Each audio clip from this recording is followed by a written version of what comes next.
Į tos žmonės, kurie neskiepė savo vaikus, aš žiūrėjau kaip į neatsakingus žmonės. Tikėjau, kad skiepai yra gerai, nes nebuvau pati susidūrusi nei asmeniškai, nei kažkokių tai istorijų buvau girdėjus. Aš nieko nežinojau iš tikrųjų, nes niekas to, kaip sakoma, manęs neapšvietė. Iš tikrųjų nenorėjau skiepyti, bet gydytojai iš tikrųjų man kaip tik sakė, kad jokių čia šitų šalutinių poveikių nebūna netgi, čia yra nesąmonė. Kaip tik įtikinėjo, kad skiepyti reikia ir tai yra gerai. Tai buvo kaip praustis dantis, ta prasme visi taip daro ir tu taip turi daryti.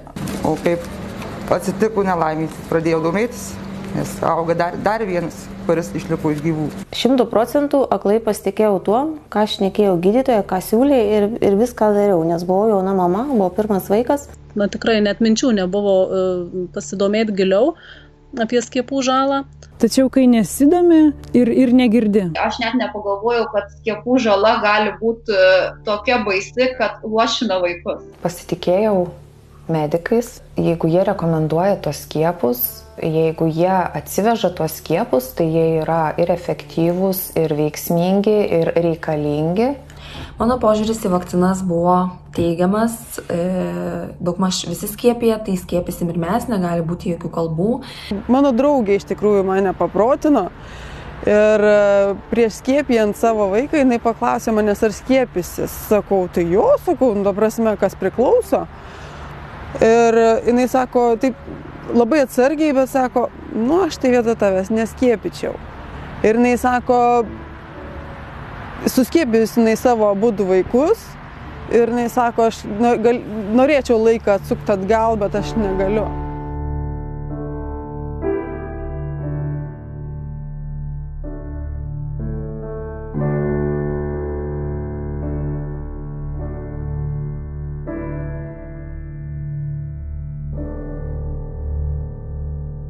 Informacinis skiepų lapelis būdavo duodamas po skiepo, pasiskaityti namuos, jis būdavo labai trumpas, atspausdintas ne kaip vaisto informaciniai lapeliai, tie būna tokio plono popieriuko, bet tiesiog ant lapo. Ir ten būdavo labai trumpai, kad galimi šalutiniai poveikiai, temperatūra, vaiko irzlumas, pykinimas, galvos skausmas ir panašiai. Ir kad tai yra normalu, kad tiesiog duoti paracetamolio dozę, jeigu vaikas jausis blogai ir tiek. Apie šalutinius poveikius jokios informacijos ir tiesą pasakius, net aš dabar kiek atsimenu, net neapžiūrėjau, ar vaikas buvo tuo metu sveikas. Ne, informacinio lapelio neskaičiau, niekas man jo nesiūlė ir tikrai pati apie tai nepagalvoju.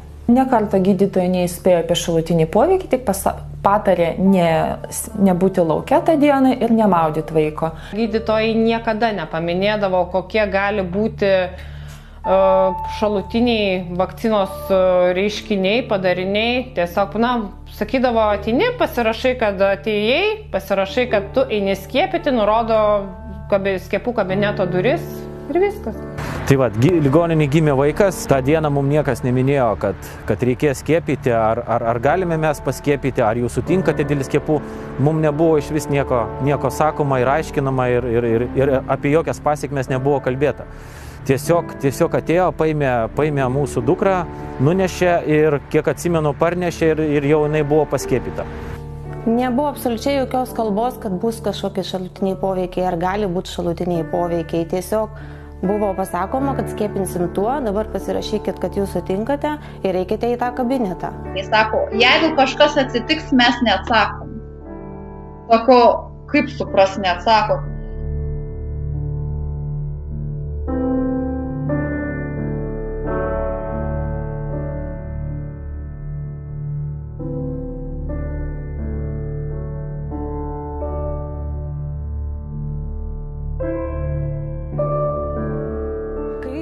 Su vaiku suėjo 6 mėnesiai, vėl kartoja tą pačią vakciną, pentaksimą.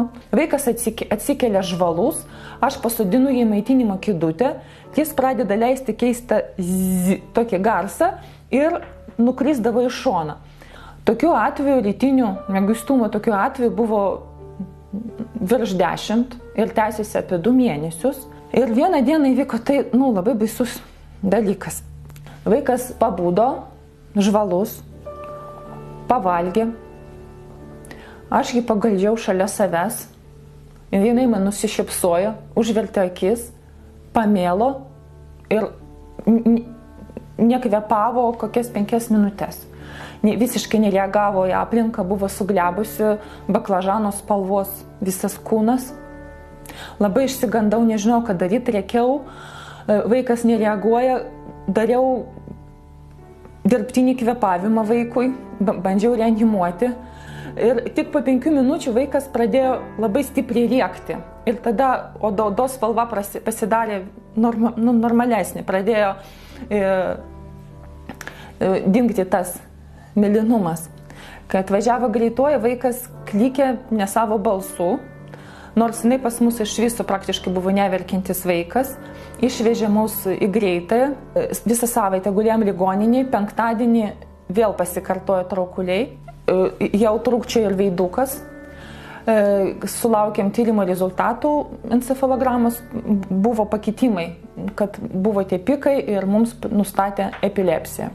Noriu pasakyti, kad mūsų nei mano, nei vyro giminėjai nebuvo niekada jokių epilepsijos atvejų, nebuvo jokių neurologinių ligų. Atsiklausius gydytojos ir paklausius, ar čia gali būti reakcija į skiepą, nes prasidėjo visi šitie dalykai po skiepo, visi neigia oficialiai. Už akių ne epikrizė, kai kurie iš medicinos personalo atstovai patvirtino, kad yra nemažai vaikų su epilepsija būtent po skiepų. Kai vaikučiai buvo metai ir 3 mėnesiai, paskiepijom rekomenduojamų MMR vakciną. Praėjus keliom dienom, kai prasidėjo traukuliai. Vakis užvirto, pabalo, iš burnytės ėmė kristi putos. Su vyru bet kaip pasimetėm, nes su tuo nebuvom susidūrę. Be abejo, iš karto skaminom greitai, atvažiavo, davė vaistų, traukuliai nesiliovė, išvažiavom kartu į reanimaciją. Traukuliai dukrai truko virš 45 minučių. Dukrai traukulius pavyko nuraminti tik stipriais vaistais. Mano sūnus buvo gal 1,5 metukų, kai jis gavo MMR skiepą ir po maždaug 1,5 ar 2 mėnesių pradėjo atsirasti mėlynės ant kūnelio, ant veiduko, ant rankyčių.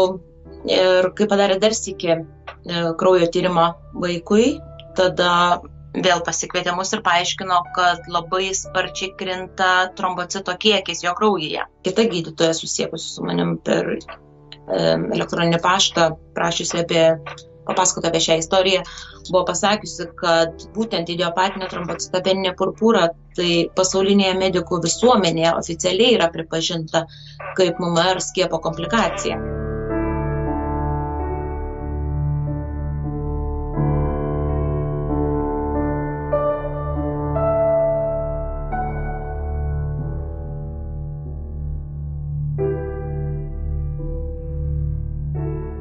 Skiepas, pamenu, buvo nuo tuberkuliozės, po savaitės turėjom pasekmių. Kairėje pusėje jai atsirado didelis guzas, toksai tamsiai vyšninis guzelis. Iš pradžių galvojom, kad ten nieko, nuvažiavom pas šeimos gydytoją pažiūrėjo, pasakė, kad čia nieko blogo, nieko nėra, sako, tiesiog jisai įsivaikščios. Mes paklausėm dėl ko, jinai pasakė, galimai galbūt nuo tuberkuliozės, sako, čia skiepo gali būti. Mes laukėme toliau ir tas guzas pradėjo didėti, jisai pradėjo labai stipriai didėti, gavosi pusė vyriško kumščio tas guzelis toksai, žodžiu, kad jau net vaikas turėjo pakelti pažastį viršų. Dar po poros dienų tas guzas dar labiau padidėjo ir gydytoja mums liepė tiesiog, sako, viskas, rašykim operaciją ir mes operuosime šalinsim visą tą pūlinį, nes ten matėsi, kad ten toksai pūlinukas. 5-valentis skiepas buvo, ten jie ir nuo meningokoko, nes Anglijoje įeina tas skiepas. O po kelių mėnesių kažkur prasidėjo tokie lopukai, išlendo bėrimai, tokie atopinis dermatitas kaip ir.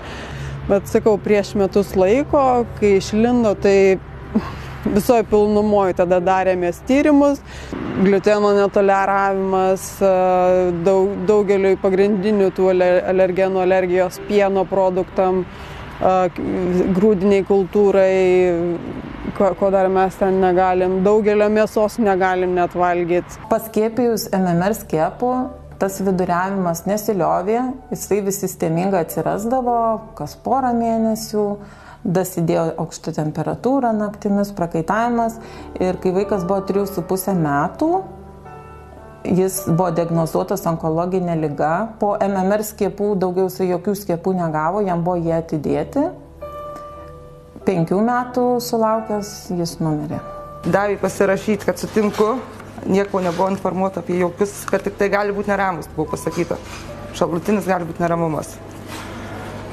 Pasiskiepijom, grįžom namo, tie vaikai kaip, aš nežinau, kas jiems darys, išprotėjo jie. Baisus verkimas gimėlynavimu. Nieko nevalgy, negėri net, prasikankinom. Žiūriu, kad temperatūra mano vaikui kilo ir nekrito. Nei vieną dieną buvau nenukritus, kad nepakiltų daugiau. Šeštadienio ryte užkilo temperatūra iki 42, išvežiau su greitąja į ligoninę ir viskas. Porą valandų pranešė, kad numirė. Viskas su juo buvo gerai, 1 mėnesį buvo ramus, miegojo, viskas buvo idealu. Po 1 mėnesio skiepo prasidėjo vaiko neramumai. Pradėjau nemiegoti, pradėjau labai stipriai atpilinėti ir viską gydytoja nurašinėjo visokiam pilvo dėgliukam. Po 2 mėnesio prasidėjo išvis didžiulės bėdos. Jisai naktim dienom visiškai nemiegodavo, ištisai rėkdavo, atpilinėjau viską fontanu. Tiesiog ką išvalgo, viską fontanu ir išpila. Vėlgi gydytojai tai buvo viskas normalu, skaitosi pradės valgyti košės ir susitvarkys visą tai. Nu ką, gydytoja pasako, aš vėl tikiu. Po 2 mėnesių prasidėjo mūsų daug kitų problemų. Pas neurologą mes buvom pastovus klientai. Ištisai rašė visokius nervų lašiukus. Aš 9 mėnesius buvau be miego absoliučiai. Tiesiog buvo nerviškai žiauriai dirglus vaikas. Viskas nesivystė, raumenai nesivystė, reikėjo visokių masažų, mankštų, žvairavimai buvo. Ir kaip sakyt, kokie sutrikimai galėjo būti, tai tokie jam visokie ir buvo viskas, kas susijęs su nervais. Paskiepijom nuo rotaviruso, neužilgo papuolėm į ligoninę su rotavirusu. Susirgom. Ligoninėje pragulėjom 3 dienas ir mus išleido namo leisgyvius. Tai buvo gydytojam irgi normalu.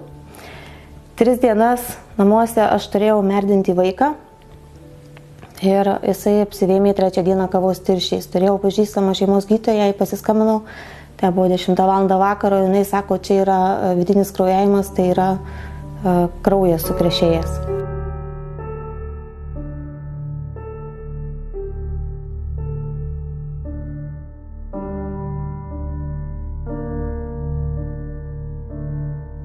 Su reanimobiliu išvežė jį į klinikas.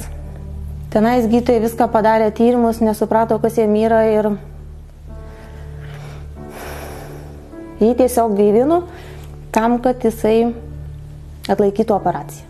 Ir gydytojai pareiškė, kad dar 2 valandos būtų kokio vėliau atvežta ir mes to vaiko būtumėm nebeturėję.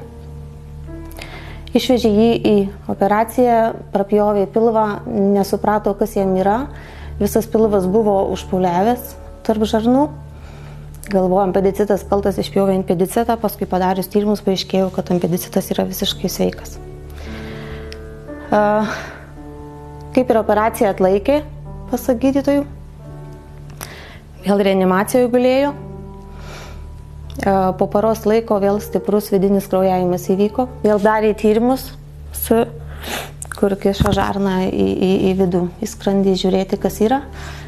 Ir pamatė, kad 12 pirštį žarnoje yra 2 opos kraujuojančios ir trūkusios. Valandą laiko vyko konsiliumas, ką su vaiku daryti. Paskui tik vėliau sužinojau, kad pirmos operacijos metu jis buvo patyręs klinikinę mirtį. Dėl to tas konsiliumas ir sprendė, ar jis atlaikys aplamai tą antrą operaciją. Jis tą operaciją atlaikė. Po savaitės laiko paskirtų vaistų, gydymų, visko, kaip ir žadėjo mus išleisti jau namo. Bet dieną prieš paleidimą jam vėl stiprus vidinis kraujavimas ir vėl į reanimaciją. Ir tai kartojosi 3 kartus. Vaikas per tą mėnesį klinikose, ką pragulėjom, gavo 9 narkozes. gavo 3 vaistų dozes, kaip gydytojas sako, turėjo užtekti vienos tam, kad pasveiktų. Finale, jisai sakė, vėžininkai netgi jie lengviau negu jūsų vaikas. Padarė daug tyrimų, priežastis, kodėl čia taip atsitiko, nes tai iš esmės yra pensininkų liga. Tokio amžiaus vaikas Lietuvoje yra pirmas, kuris tom sirgo. Jauniausias buvo 17 metų. Ir su visom galimom komplikacijom, kiek tik tai gali būti.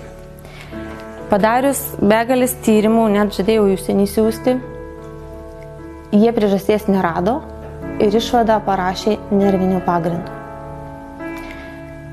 Niekas nešnekėjo apie jokią skiepų pasiekmes.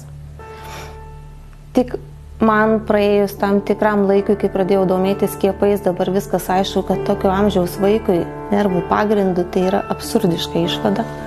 Jo labiau, kad tikrai buvo augo mylimas, prižiūrimas vaikas. Ir kai suvedė visą istoriją atgal, nuo pato visų tų pradinių skiepų, tai visos jo problemos, kas jiem viskas vystėsi, viskas buvo susijęs su nervais. Kiek aš domėjausi skiepų žala, tai būtent tai ir eina pagrindę nervų sistemai, kenkia ir smegenų tai veiklai, ten kaupiasi tie metalai. Tai tik tai kažkuriam laikui praėjus aš suvokiau, kokią didžiulę klaidą padariau tam vaikui skiepindama, juo labiau, kad skiepijau ne tik rekomenduojamus skiepus, bet dar ir visus mokamus suskiepijau, nes gydytoja rekomendavo, nors ir žinojau, kad kaip blogai tam vaikui viskas vystosi ir kiek daug problemų yra. Ir toliau aš jį skiepinau, nes vis dar, kaip sakyti, nesidomėjau. Gimė paskui antras vaikas, o pirmam buvo 4 metai, gimė antras vaikas. Ir antram vaikui irgi iki metų laiko skiepijau visus rekomenduojamus skiepus. Labai sunkiai reagavo į kiekvieną skiepą. Man metus laiko jisai ištisai sirgo. Po kiekvieno skiepo buvo labai aukštos temperatūros, didžiuliai guzai skiepų vietoje. Tie guzai neišsiskirstė po 1,5 metų, paskui net pati gydytoja siuntė į kliniką žiūrėti, kodėl tie guzai tiek laiko neišsiskirsto. Bet vėlgi jiems viskas buvo normalu ir jie turėjo viską rekomendavo skiepinti. Nejaugi vaikas turi augti ištisai ligose ir tai yra normalus auginimo procesas. Pradėjau labai domėtis skiepų žala ir kai pamačiau, kaip ten viskas gali būti, nuo metukų laiko viską nutraukiau abiem vaikam. Pasibaigė mūsų visos ligos. Jisai nustojo ištisai sirgti ir viskas buvo visai normaliai. Turiu dabar ir 3 dukrą, kuri negavosi nei vieno skiepo. Tai tik dabar, jai dabar yra 4 metai ir tik dabar suprantu, ką reiškia auginti vaiką. Kad pirmi 2 vaikai taip neturi augti, kaip jie augo. Dukra absoliučiai nesirgo, nors ir kaip gydytoja mane gąsdino, kad jei neskiepysiu, jinai ištisai sirgs, nes broliai man pranešė virusus. Jinai nepagavo nei vieno viruso, netgi kai jai buvo apie 9 mėnesiai į mūsų šeimą atėjo rotavirusas. Vyriausias sūnus pirmas susirgo, labai sunkiai sirgo, visi mūsų šeimos nariai prasirgo, net močiutė atvažiavusi svečius užsikrėtė. Vienintelė dukra, jinai vienintelė nesirgo mūsų šeimoje. Ir netgi vyriausias sūnus visiems prasirgus iš naujo vėl susirgo. Aš paskui gydytojos klausiu, taigi jisai prasirgo, turi turėti imunitetą, kaip jisai susirgo. O gydytojas sako, nuo rotaviruso antikūniai nesusiformuoja, jam gavosi reinfekcija. Imunitetas nuo rotaviruso nesusiformuoja, netgi natūraliai prasirgus. Ligoninėje, kurioje gimdžiau, nes jau tenai prasidėjo pirmosios reakcijos, tik tuo metu aš dar nesupratau, kad tai yra skiepų šalutinės reakcijos. Tai buvo gelta, labai stipri, gulėjom po lempom, bildurubinas gaminosi. Po to tas irzlumas toks, tai atrodo, miegotų tas vaikas, bet ir nežinda, ir nevalgo, ir verkia, arba tada kažkas pasikeičia, tada miega. Nesuprasi, iš tikrųjų labai pati ir stresavau ir panašiai. Apie 2 mėnesį, po 2 mėnesio, kai suėjo 2 mėnesiai, jam prasidėjo dermatitas, odos pažeidimai tokie, kad visas kūnas buvo vien šašai. Aš pati jau iš proto, mano dieta buvo tokia, kad vanduo ir duona vos nes bijojau valgyti. Gydytoja man nuolat sakė, kad tai yra, chemija, gal kažkokia skalbimo milteliuose, nors jų nenaudojom, kad aš kažką netaip suvalgiau, kad vaikas jau reaguoja jautriai, kad jis, matyt, kažkas netinkamo maiste. Po 4 mėnesio skiepo, kai jau jam prasidėjo visai organizme valymasis tokiom gleivėm, vos jis pradėjo neprakveipuoti per tą slogą ir negalėjimas normaliai maitintis per slogą, per tas gleivės viduje. Tai buvo kažkoks košmaras ir, tiesiog, kaip sakau, apšvietė gal kas iš aukščiau, užkliuvo be naršant informacijos apie atopinį dermatitą, apie šienligės, apie alergijas, apie viską.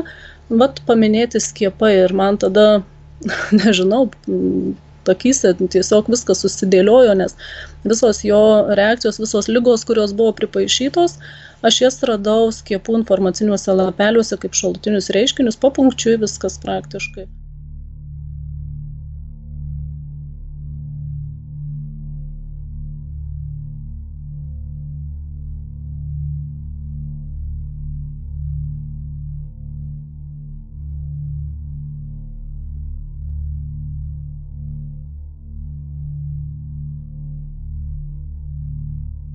Dviejų mėnesių kūdikis buvo vakcinuotas rekomenduojamais 2 mėnesių skiepais ir šalutinis poveikis buvo, jog prasidėjo didieji epileptiniai priepuoliai. Tiesiog 2 mėnesių kūdikis purtėsi ant rankų būdamas po kelios valandos po skiepo.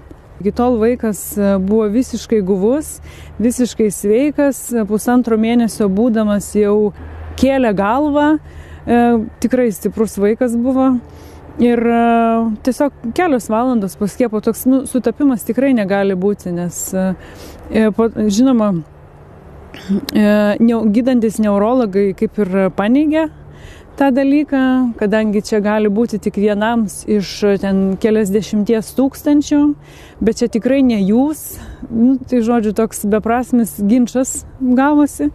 Kūdikiui buvo 3 mėnesiai ir kūdikis buvo gavęs rotaviruso vakciną, tai geriamoji 2 kartus, 6 ir 12 savaičių, po to 2 mėnesių gavo tuberkuliozės vakciną ir po to gavo 3 mėnesių tą 5-valentę ar 6-valentę, man atrodo 6-valentę. Ir po 6-valentės, praėjus keliom valandom, pamačiau, kad pasikeitė labai kūdikio elgesys, prasidėjo riksmai iki mėlynumo, pasikeitė kvėpavimas, nepavyko niekaip nuraminti, buvo didžiulis šokas. Ne traukuliai, bet vaikas susirietęs žviegia iki mėlynumo, neina nuraminti ir ta reakcija kažkaip man iškart po kelių valandų temperatūros net nebuvo, bet pats vaiko tas toksai skausmas tiesiog man perėjo.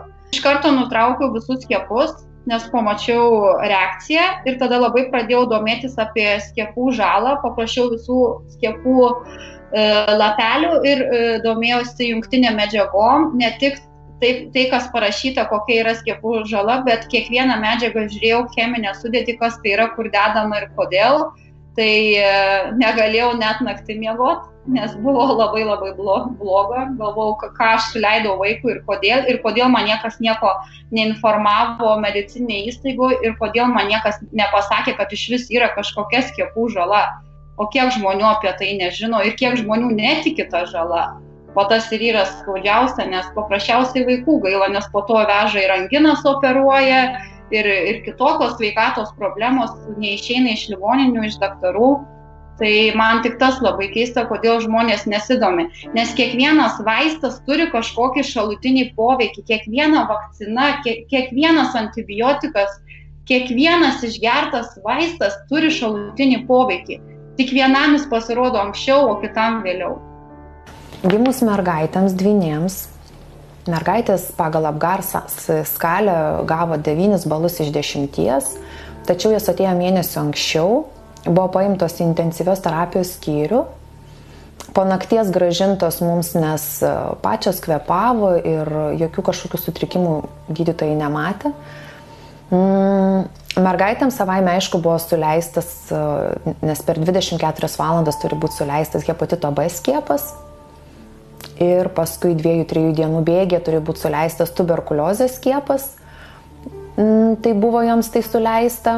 Kažko nepastebėjom, nors iš tikrųjų mergaitės tą antrąją naktį, kada buvo su mumis, jos buvo labai neramios, su vyru tiesiog pranešiojom ant rankų ir visiškai nesupratau, kodėl. Tai tada galvojau, kad gal vis dėlto alkanos, gal nerimas dėl kitos aplinkos. Dabar vis dėlto tai susijęju su tuo, kad jos gavo skiepus.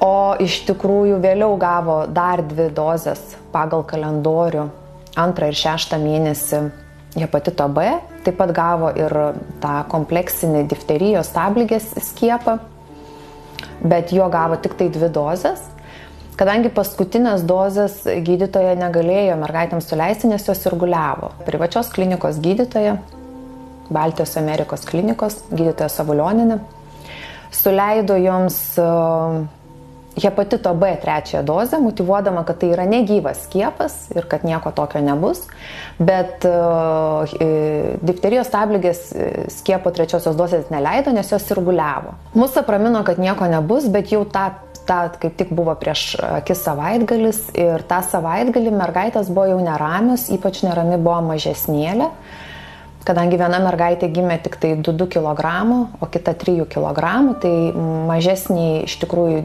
didesni pasireiškia šalutiniai poveikiai. Mergaitėms 3 dieną po šitos hepatito B 3 dozės iš karto labai staigiai pasireiškė atopinis dermatitas. 8 parą po hepatito B dozės mažyliai prasidėjo nerealus klikimas. Mes galvom, kad jinai riestis labai rietėsi, mes galvom, gal jinai neprakakoja ir padarėm vaikišką mikroklizmutę. Vaikas iškakojo siaubingai mažą spiriuką ir iškart prarado sąmonę. Kaip ir mes tada nesupratom, jinai pasirodė mums, kad iškart apsiramino ir užmigo. Tačiau kitą dieną aš prižiūrėdama mergaitės pastebėjau, kad mažylės akyčių balta dalis, jinai šiek tiek pageltusi ir palyginau su sesė dar prieš langą, žiūriu, kad jinai tikrai yra pageltusi, parodžiau vyrui. Negana to, jos išmatos tapo šviesios. Tada skambinau iš karto greitai savo pažįstamai draugiai sesutei. Pasakiau, kas yra, jinai man pasakė, staigiai vežkite į Santariškes, todėl kad yra kažkokios problemos su kepenim. Ta pačią dieną, tai buvo savaitgalis, mes parašėm ir skambinom ir parašėm tai pačiai gydytojai Savulioniniai, kuris suleido skiepą, kad yra kažkokios problemos mergytei, kad prašom pagalbos, patarimo, ką mums daryti. Mes nesulaukėm jokio atsakymo, nei žinutės, nei atgal skambučio, mes tos atsakymo nesulaukėm net ir darbo dienom. Mes iš karto su vaiku savaitgalį važiavom į Santariškes. Viena gydytoja kaip jau mus ir išmetė į gatvę, jai nebeįdomu, kadangi vaikas jau turi problemų, kol leido skiepus, tai viskas gerai, kai jau problemos po skiepų, tai jau jos neina pagauti. Nežiūrint, kad privati gydytoja. Tada mes važiavome į Santariškes, ten buvo labai didelė eilė vaikučių. Ir iš tikrųjų matėm, kad administracijai mums tikrai nuoširdžiai patarė, sako, jūs esat su 2 mažais kūdikiais, jūs užkrėst galit bet kokią kitą infekciją, pasidarykit tyrimus ir važiuokit ieškoti privačios gydytojos, kuri jūs priimtų greičiau galbūt, nes sako, lauksit minimum 2 valandas. Ir išvažiavom iš Santariškių ieškoti privataus gydytojo, lauke skambinėjom telefonais, kas iš privačių gydytojų galėtų mus priimti ar perskaityti tyrimų rezultatą ir patarti, ką mums daryti su kūdikiais. Taip kad, kaip matot, nuostabi sistema, suleisti skiepus visi labai nori ir labai siūlo ir netgi prievarta. Nori dabar tai padaryti kaip privalomus, o kada reikia prisimti atsakomybę ir bent įvertinti, kas tam kūdikiui atsitiko, tai ne tik nepripažįsta skiepo šalutinio poveikio, bet netgi palieka jūs gatvėje. Su savo tyrimais ieškokit, kas jūs sutiks priimti. Atradom nuostabią kitą gydytoją, patikrinti mergytę, perskaityti tyrimų rezultatus ir jinai iš karto mums išrašė siuntimą į Santariškių ligoninę, nes vaiko kepenys sutrikusi veikla. Šalutiniai poveikiai yra tie, kad nežiūrint alergijos, kurią paskui gydėm daugiau negu 3 metus, valėm vaikus visokiom priemonėm, homeopatiniais vaistais, mityba, skysčiais, ko tik galėjom, beveik ištraukėm vaikus iš šitų problemų. Bet mažyliai dar buvo ir kitas pasireiškia šalutinis poveikis, jis yra įrašytas į hepatito B informacinį lapelį kaip šalutinis poveikis, tai yra tulžies akmenligė. Ir medikų vienintelis pasiūlymas buvo arba duoti vaistus ursofalką, kurių šalutinis poveikis yra nevaisingumas, arba pjauti tulžį, jeigu tai nepadės. Mes visgi nepaklausėm medikų, mes paklausėm pažįstamo mediko, kuris jau buvo pensijoje, kuris pats susidūrė su hepatito B problema, bet kartu tai buvo vaikučių chirurgas. Jis mums patarė: valykit vaiką. Valykit vaiką, jaunas organizmas, galbūt jūs išlipsit dar iš tų bėdų, ir mums pavyko. Mums pavyko tiesiog skysčių pagalba, kas atrodo šiai dienai labai juokinga matyti, bet tai buvo nuostabus rezultatas, nes per 2 mėnesius iš mergaitės išvalėm akmenukus, kurie buvo ne kietos konsistencijos, o tokios želė konsistencijos. Ir echoskopą daręs gydytojas pats sakė: aš negaliu patikėti, kad nebėra šitų akmenukų, kurių tiek daug mačiau anksčiau.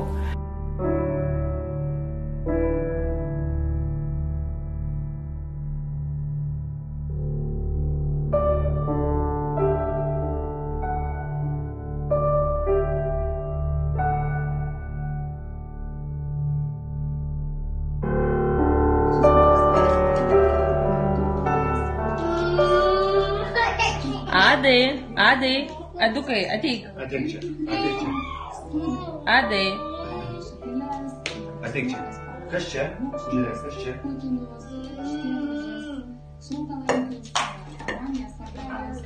Adukai, kas čia yra? Adukai, kas čia? Adukai. Adukai. Adai. Adai. Norėjau sužinoti, kodėl taip įvyko, nes man nelabai įtikima, kaip vaikas, kuris nuo pat gimimo vystosi pagal vadovėlį, galima sakyti, nes kadangi man tai pirmas vaikas, aš sekiau jo raidą nuo pat gimimo iki pat tų skiepų. Aš suprantu, kiti vaikai, kurie turi autizmo sutrikimą, kad nuo vaikystės, nuo kūdikystės jau kažkas matosi, kad kažkas ne taip. O čia tiesiog paskiepiai vaiką ir jisai dingsta į savo pasaulį. Tai man čia yra neįtikėtina. Todėl pradėjau skaityti, domėtis. Tikėjau ir žinojau, kad čia skiepo pagalba visą tai įvyko. Tai aš ėmiausi kitokių šiek tiek priemonių. Ėmiausi detoksikavimo sunkių metalų iš organizmo. Ir tiesiog naudojau eterinius aliejus. Tada po kiek laiko sužinojau apie tokį purškalą, vadinasi TRC, daug labai informacijos ne lietuvių kalba, anglų arba rusų yra Facebook grupėse. Ir jis mums labai padėjo, vaikas tiesiog, galima sakyti, atsigavo, pradėjo šnekėti. Parodyk. Viena mašina. Taip. Trečia mašina, taip? Parodyk kitas mašinas. Kokia spalva mašinos? Mėlyna. Šalutinį poveikį pamatėm po MMR skiepo. Kelių rūšių bėrimai pasireiškia abiems vienu metu, žodžiu, ant kūnelio tiesiog, Tai čia buvo tie pirmieji tokie keletų dienų bėgyje po skiepo, šitie pasireiškia, o po to ilgainiui dar mėnesį, 2 praėjus pasimatė dar kiti. Labai stiprios alergijos. Tiesiog atrodo, pradėjo alergizuoti nuo visko, kas supa ten, nuo paklodės, net nesupratau nuo ko. Laikui bėgant mums liko turbūt iš tų visų alergijų, gal tik tai atopinis dermatitas užsitęsė. O dar po mėnesio mums pradėjo gesti dantukai. Žodžiu, bet taip labai stipriai. Mano sūnui išbyrėjo jie beveik visi. Šiandienai mums 5,5 metų ir viršutinių dantukų mes tiesiog neturim. Dukrytė atsipirko 4 viršutiniais dantukais, bet buvo dar vienas stiprus šalutinis poveikis, tai mes po to skiepo kokią pusę metų mes nei paaugom, tai prasme, nustojo vystytis ir augti. Nei svorio, nei ūgio ir tarsi sustojo viskas. Pasidarė be galo irzlus, naktimis blogai miegojo, priekavų, klykavų, žodžiu, dukrytė iki šiol dar šitie dalykai tęsiasi, ypač kaip truputėlį toks įtemptesnis periodas, ten ar darželį, ar kažkas tai tokio vyksta, vėl pradeda spiegti, rėkti naktimis.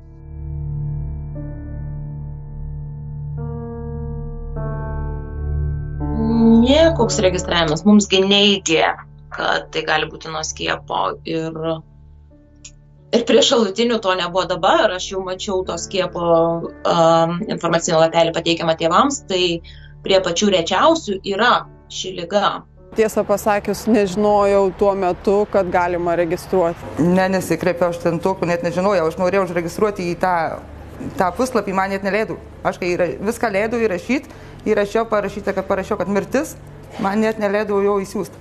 Tik blokuoja kažkas ir viskas, kad registruotas tas šalutinių poveikių per kompiuterį. Čia, Jezu, daug kartų bandžiau. Nebuvo jokios informacijos, kad kažkur galima registruoti šalutinius poveikius. Aš pati parašiau pranešimą OLAK-ui apie reakcijas, bet atsakymo jokio negavau, patvirtinimo, nes mano gydytoja tai tikrai jinai tokių dalykų nepranešinėjo.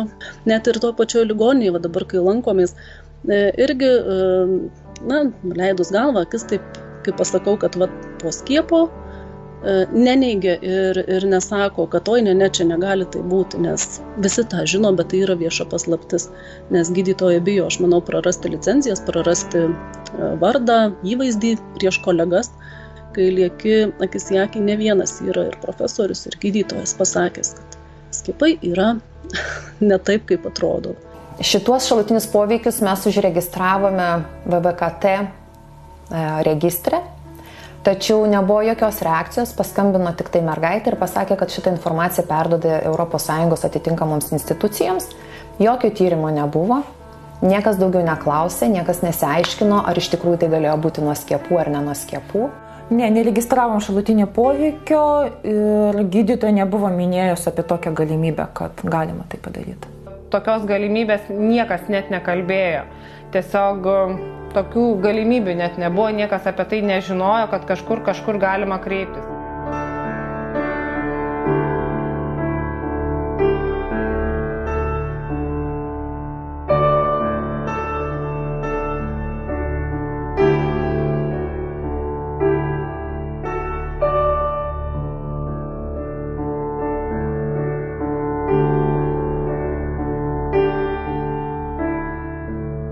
Su neurologijos visų skyrių ir su vedėjom, ir su mus gydžiusia gydytoja, ir su kitom kalbėtis tiesiog. Niekas visiškai nesileido kalbas, kad taip galėtų būti. Gydytoja hematologė asmeniškai man ir beveik pašnibždom užsiminė, kad tai galėtų būti skiepo pasekmė. Bet prašė niekam to nesakyti, su kitais gydytojais bendraujant. Mirus vaikui po 3 dienų aš atėjau pas gydytoją. Įsirašyti savo raminančių, pranešiau, kad vaikas mano numirė. Sakau, čia nuo skiepų, sakė, negali būti sutapimas. Ir nuo to karto jinai man nerekomendavo ir net nesiūlaus, kad eičiau skiepyti antrą likusį savo vaiką. Kai aš atnešiau išrašą iš klinikų gydytojai, tai jinai manęs labai atsiprašė, kad aš labai atsiprašau, kad atmestinai žiūrėjau į jūsų vaiko problemas. Ir jinai tą atsiprašė su ašarom akyse, nes numatė, kokį mes košmarą pergyvenom. Ačiū Dievui, kad tas vaikas liko gyvas. Nesąmonė, kad tai nuo skiepų jam yra, kad negali būti, kad čia pirmas atvejis toks ir iš vis net neprileidau tos minties ir dar gavau spaudimą, kad esu labai bloga mama ir kad rizikuoju vaiko gyvybę, nustodama skiepyti. Neurologas į mūsų šį įtarimą atsakė, jog iš 10 000 registruotų reakcijų į skiepą vienas tik tais gali būti kaip ir toks šalutinis tas poveikis, bet toks atvejis, bet čia tikrai ne mes. Pamačiusi tas alergijas visokias, pasakiau gydytojai, kad galbūt čia mums nuo skiepo tie dalykai pradėjo darytis, bet gydytoja tiesiog nesako, tai neįmanoma, sako, tai gal skalbiklį pakeitėt. Taip juokingai nuskambėjo iš tikrųjų, nes vienas dalykas pas mus gyvenime niekas nepasikeitė, jokio skalbiklio nekeitėm, vienintelis dalykas tai buvo skiepai. Tai jie atsisakė tuom tikėti sako, neįmanoma, bet, aš tai pagalvoju, būtų vienas vaikas, galėtų būti kažkokie sutapimai, ar ne, bet čia 2 vaikam iš karto po būtent to skiepo, kai niekas kitas gyvenime nepasikeitė ir tiesiog, bam, tokios visokios alergijos, bėrimai, slogytės, visą kitą, tiesiog neramus tokie pasidarė, verkė labai daug. Žodžiu, aš gydytoją nepatikėjau. Iš Baltijos Amerikos klinikos gydytojai mes vėliau pasiskambinom, mes pasakėm, kad mes nebenorim pas ją gydytis, nes pasitikėjimo nebeturim šitą gydytoją. Jinai pati, ta prasme, aš tikrai verkdama sakiau, kad aš sugadinau savo vaikus. Jinai man bandė sakyti, kad čia ne jūsų kaltė, neprisimkit savo kaltės. Kaip suprantu, jinai pati irgi savo visiškai neprisiema kaltės, nes jinai ir toliau skiepijo visus vaikučius, kiek mano žiniom. Ir net ir po metų susitikus toje klinikoje, jai net nekilo minčių paklausti, kaip mūsų mergaitės ar išlipo iš tų šalutinių poveikių. Registruoti jinai nesutiko ir gilintis į tai visai nesutiko. Padariau savo darbą, suleidau skiepą, o toliau patys kapstykitės. Ir iš tikrųjų mes kapstėmės visiškai patys, visai su kitos gydytojos pagalba.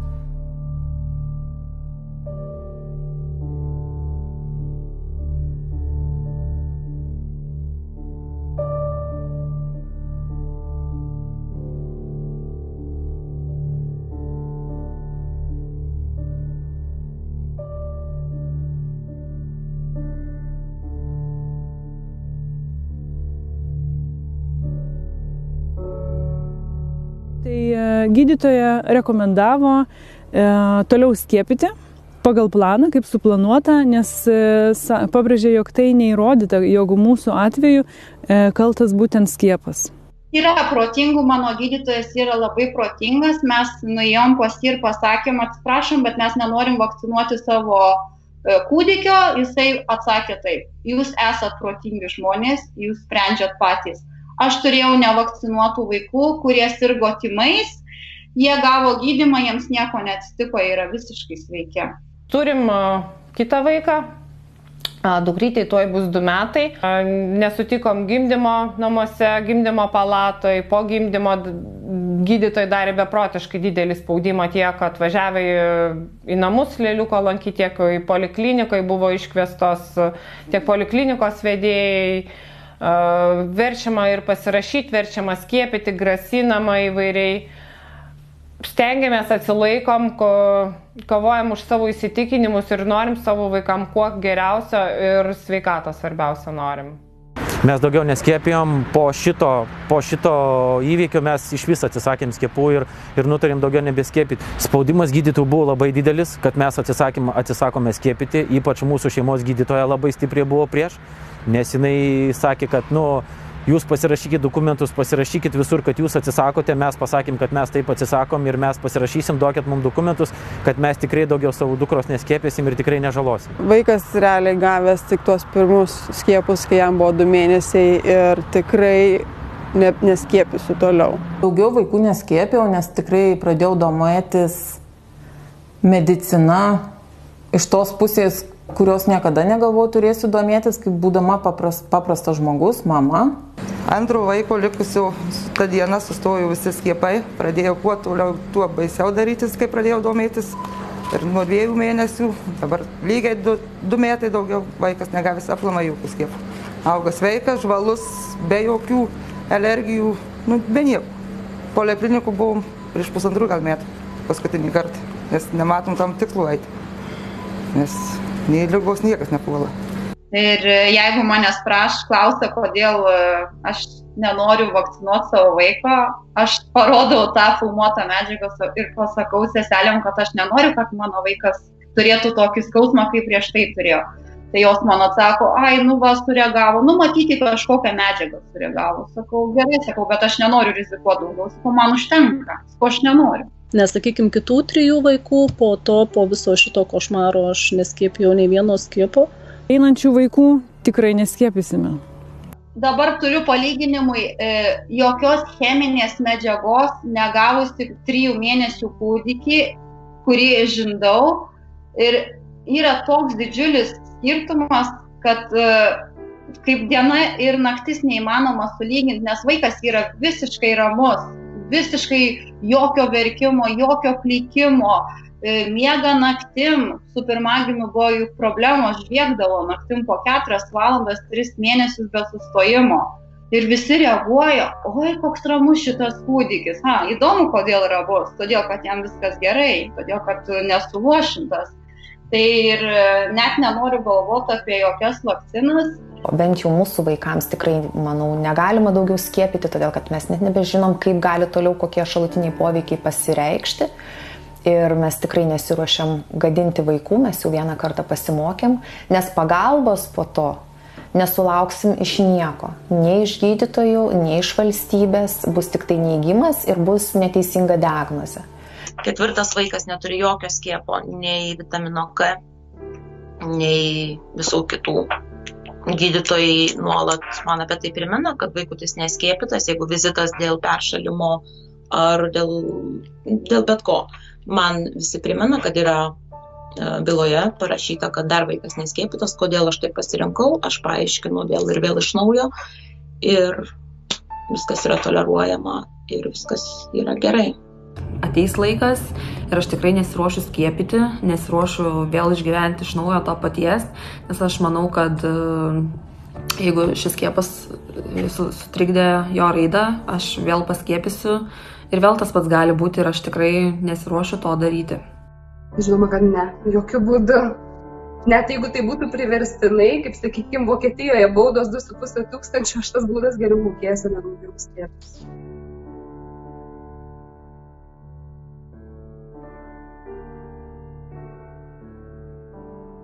Abejojantiems domėtis ir ieškotis tos stipresnės atramos apie tikruosius faktus, kas yra kas. Tai aš visiems ir siūlyčiau, kad jūs pirmą gerai paskaitykit. Domėtis. Kada mes gauname pasirašyti dokumentą pas šeimos gydytoją, kad vaikas yra skiepytas, mes pasirašom. Jeigu mes lygiai taip pat nesutinkame vaiko paskiepyti, mes taip pat privalome pasirašyti, bet mes neprivalome to daryti, nes mes esame taip ar taip, bet kokiu atveju atsakingi už savo vaiką. Tiesiog domėtis tai, ką sako, netikėti aklai ir tiesiog patiem, kiek įmanoma pasidomėti. Patarimas būtų toks gerai įsigilinti į visus šalutinius, į viską, išnagrinėti visus prieš ir po. Čia kiekvieno tėvo, aišku, pasirinkimas, tiek skiepyti, tiek neskiepyti, bet geriau jau domėtis, nebūti aklai durnai, kaip aš aklai tikėjau visko, kas buvo sakoma. Aš palinkėčiau tėvams daugiau sąmoningumo, daugiau pasiskaityti, daugiau pasidomėti ir daugiau pasitikėti savo nuojautą, o ne gydytojais. Nes gydytojai tam tikrais atvejais tikrai reikalingi, tikrai padeda, bet daugeliu atveju jie nežiūri į tavo vaiką kaip į savo vaiką. Jie tiesiog dirba savo darbą tą, ką jiem liepia dirbti. Jūsų vaiko problemos, tai bus tik tai jūsų problemos. Ir kai susitirsite su didelėm bėdom, tai irgi bus tik jūsų bėdos ir bus tik jūsų skausmas. Niekas jūsų neužjaus. Domėtis. Padėti viską į šoną ir kritiškai viską pažiūrėti, pasinaudoti savo smegenim, kiek įmanoma ir suvokti tam tikrus dalykus, ar kas yra aplamai skiepas, ar neatsakyti savo į klausimą. Tai nėra vaistas nuo ligos. Tai nėra tai, kad apsaugos vaiką nuo tos ligos. Tai yra konkrečiai liga į kraują. Jeigu mamos saugo vaikus, kad nuo žemės akmenuko į burną nepaimtų, ten žindukas nukrito, ten reikia plauti ir valyti. Čia yra natūralus skiepas per virškinimo traktą, per filtrus, ar ne? Ten skiepai yra tiesiai į kraują be jokių filtrų, apkrečiant vaiką ligą. Kada kūdikis gimsta ir jo kepenys pradeda veikti tik po 72 valandų, bet jis jau gauna hepatitą B ir BCG skiepą, ar ne? Apie kokį valymąsi, apie kokį organizmo atsistatymą galime mes kalbėti, ar ne? Žinios panaikina visas baimės, tada nebelieka klausimo, o ką daryti. Tada tiesiog tu žinai ir nebijai. Tai drąsos ir domėjimos.